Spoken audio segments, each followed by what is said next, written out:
અયોધ્યા રામ મંદિર ચોરીના મુદ્દે આખરે ગઈકાલે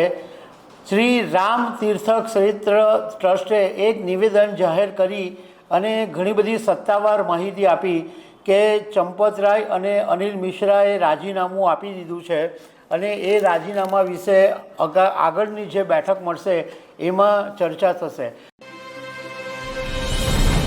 અયોધ્યા રામ મંદિર ચોરીના મુદ્દે આખરે ગઈકાલે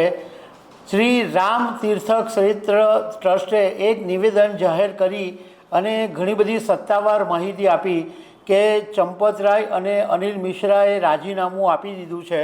અને એ રાજીનામા વિશે આગળની જે બેઠક મળશે એમાં ચર્ચા થશે અને જે ચાંદીની ઈંટો કે બહુમૂલ્ય ઘરેણાઓ જેમણે સત્તાવાર રીતે ભેટમાં આપેલા છે એ બધા સહી સલામત છે એવું નિવેદન સામે આવ્યું। હવે એ ચર્ચા શરૂ થઈ છે કે ચંપતરાય અને અનિલ મિશ્રાની જગ્યા કોણ લેશે અને રામ મંદિર ટ્રસ્ટમાં સીઈઓ બનાવવાની વાત ચાલે છે તો સીઈઓ કોને બનાવવામાં આવી શકે છે એને એક ચર્ચા શરૂ થઈ છે। તો એના વિશે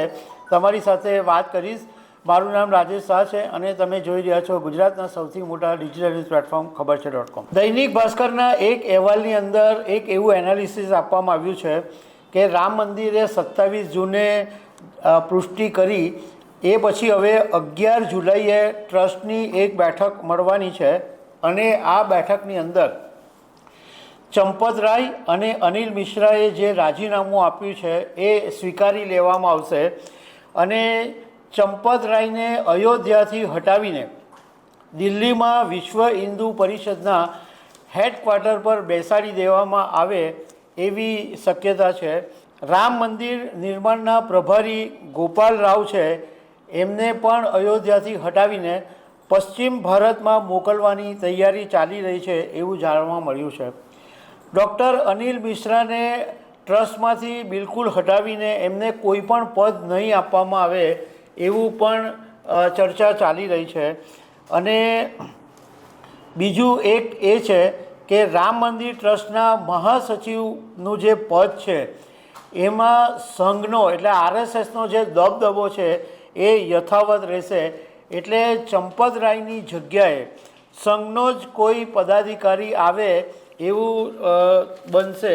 અને એવા પદાધિકારીની શોધખોળ પણ શરૂ થઈ ગઈ છે કે જે સંતોની વચ્ચે લોકપ્રિય હોય, પ્રમાણિક હોય અને મિલનસાર સ્વભાવનો વ્યક્તિ હોય। અત્યારે મહાસચિવ એટલે ચંપતરાયનું જે પદ હતું એ પદ ઉપર 3 નામોની ચર્ચા ચાલી રહી છે। એમાં એક શ્રી રામ મંદિર નિર્માણ ટ્રસ્ટના ચેરમેન નૃપેન્દ્ર મિશ્રા, ગોવિંદ દેવ ગિરી કે જેમના નામથી ગઈકાલે શ્રી રામ તીર્થ ક્ષેત્ર ટ્રસ્ટનું નિવેદન બહાર પડાયું, ગોવિંદ દેવ ગિરી ખજાનચી છે અને કૃષ્ણ મોહન કે જેમણે આ જે 8 આરોપી પકડાયા એમની સામે એફઆઈઆર કરી એ કૃષ્ણ મોહન, આ 3 જણાના નામ ચાલી રહ્યા છે। પરંતુ નૃપેન્દ્ર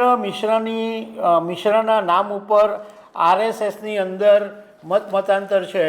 એટલે નૃપેન્દ્ર મિશ્રાને કદાચ આ પદ ઉપર નહીં બેસાડવામાં આવે પણ નૃપેન્દ્ર મિશ્રાને રામ મંદિરના સીઈઓ બનાવવામાં આવી શકે છે એવી એક ચર્ચા છે। બીજું એક એ વાત સામે આવી કે અરવિંદ કેજરીવાલ હમણાં અયોધ્યા હતા તો આ આખા રામ મંદિરના ઇસ્યુની અરવિંદ કેજરીવાલ ક્રેડિટ નહીં લઈ જાય એના માટે ખાસું ધ્યાન રાખવામાં આવ્યું છે અને સંગઠન અને સરકારના ભારે દબાણ હેઠળ ચંપતરાય અને અનિલ મિશ્રાએ રાજીનામું આપ્યા કારણ કે ચંપતરાય અને અનિલ મિશ્રા કોઈ પણ હિસાબે રાજીનામું આપવા જ નહોતા માંગતા। એમણે બિલકુલ ઘસીને ના જ પાડી દીધી હતી પરંતુ સંગઠન અને સરકારે એટલું બધું દબાણ કર્યું કે આખરે ચંપતરાય અને અનિલ મિશ્રાએ રાજીનામું આપી દેવું પડ્યું। ટ્રસ્ટની અંદર 14 સભ્યો છે પણ આ આખી ક્રેડિટ અરવિંદ કેજરીવાલ નહીં લઈ જાય એના માટે બધાને ચૂપ રહેવાનું પણ કહેવામાં આવ્યું હતું। તો દર્શક મિત્રો આવી અનેક વાતો સાથે અમે તમને મળતા રહીશું। આભાર।